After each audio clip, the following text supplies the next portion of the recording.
وہ خواہش پوری نہیں ہوئی آج کے نتائج کے حوالے سے۔ دوسرا، اسلام آباد پولیس کے حوالے سے میں بتا دیتا ہوں کہ اسلام آباد پولیس کے سابق آئی جی ہو یا یہ والا آئی جی ہو یا سابق ڈی آئی جیز ہو یا یہ والے ڈی آئی جیز ہو، 2022 سے، خاص کر 10 اپریل 2022 کے بعد جب سے عمران خان کی حکومت گئی ہے، تو اسلام آباد پولیس کو کوئی بہانہ چاہیے پی ٹی آئی کے اوپر کریک ڈاؤن کا، پی ٹی آئی کو لگام ڈالنے کا، پی ٹی آئی کو اندر کرانے کا، پی ٹی آئی کے کارکن سے لے کے رہنما تک جیلوں میں ڈالنے کا، ان کے اوپر تشدد کرنے کا کوئی بہانہ انہوں نے ہاتھ سے نہیں جانے دینا، اور ان کا پورا فوکس پی ٹی آئی کے اوپر ہے۔ شہر اقتدار گیا بھاڑ میں، شہر اقتدار جو ہے وہ اس پہ جو کرائم سین ہے، کرائم ریشو ہے وہ بڑھتا گیا، جو چور ڈکیت ہے، بطخور ہے، ان کی رحم و کرم پہ ہے۔ جس طرح پاکستانی اسٹیبلشمنٹ سیاست میں گھسی ہے اور ملک کی جو سیکیورٹی کے حالات ہے وہ یہی ہے، دہشت گرد ہے، طالبان ہے، کیا کیا ہے، بی ایل اے ہے، آل دو کہ پس پردہ ان کی سپورٹ حاصل ہے، لیکن سیاست پہ فوکس کر کے تو ملک کی جو سیکیورٹی کا استحکام کا جو مسئلہ ہے وہ اسی وجہ سے بڑھ گئی۔ اسی طرح اسلام آباد پولیس نے بھی پی ٹی آئی کے اوپر فوکس ہے کہ پی ٹی آئی کی کسی کارکن نے کب ہلنا ہے، کب اس طرح ہونا ہے، کب اس طرح ہونا ہے، کب پارلیمنٹ سے گرفتار کرنا ہے، کب ہائی کورٹ سے گرفتار کرنا ہے، کب فلاں کو گرفتار کرنا ہے، اور پھر شہر اقتدار دوسرا کراچی بن۔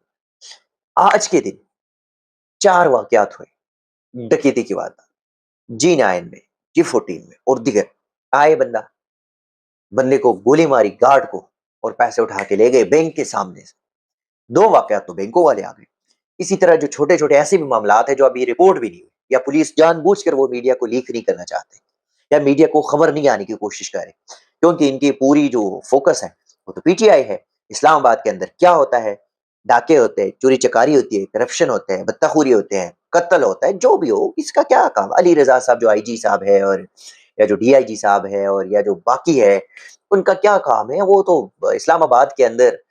پرامن شہر جاننے والے اس شہر اقتدار کے اندر تو وہ ویسے بھی بلٹ پروف گاڑی میں جو ہے وہ گھومتے پھرتے ہیں، پھر ان کا کیا کام ہے؟ انہوں نے تو ویسے بھی شہباز صاحب اور پتہ نہیں نقوی صاحب اور پتہ نہیں کس کس کے احکامات ماننے ہیں، جوتے پالش کرنے ہیں، ان کی نوکری تو اس کے لیے ہے۔ ریاست بھی گئی بھاڑ میں، ریاست کے جو لوگ ہیں وہ بھی گئے بھاڑ میں، شہر اقتدار کے جو پرامن یا جو امن نقص امن ہے یا جو بھی چیز ہے وہ سارا کچھ گیا بھاڑ میں۔ پولیس کا فوکس ہے پی ٹی آئی کو ڈاؤن کرنا، پی ٹی آئی کو زمین کے اندر گاڑنا، پی ٹی آئی کو دیوار کے ساتھ لگانا اور چن چن کے مارنا، گرفتار کرانا، باقی شہر اقتدار کا جو ہونا ہے ہوتے رہے۔ تیسرا جو معاملہ ہے وکیل ایمان مزاری کا، پروٹوکول پروٹوکول پروٹوکول سے ہم نے دیکھتے آ رہے ہیں، لیکن پروٹوکول کا جو اس بار ہم دیکھتے ہیں کوئی انتہائی ضلالت۔ شہر اقتدار کو آپ ہمیشہ دیکھیں گے یہ شہر اقتدار نہیں، کوئی کنٹینرستان ہے، کوئی پروٹوکلستان ہے، پتہ نہیں کوئی فلاں ہے، ڈنگا ہے۔ میرے خیال میں سری نگر میں بھی اتنی چیک پوسٹ ہے اور اتنی رکاوٹیں نہیں ہوتی جس طرح اسلام آباد میں ہوتی، اور ماشاء اللہ سے پاکستانی قوم اتنی غیرت مند، اتنے خوش اخلاق، اتنے شائستہ، اتنے امن پسند، کہ چپ بھی، چپ، کوئی بات نہیں بولے، کچھ بھی نہیں بولے، اپنے حق کے لیے بھی کچھ بھی نہیں بولے۔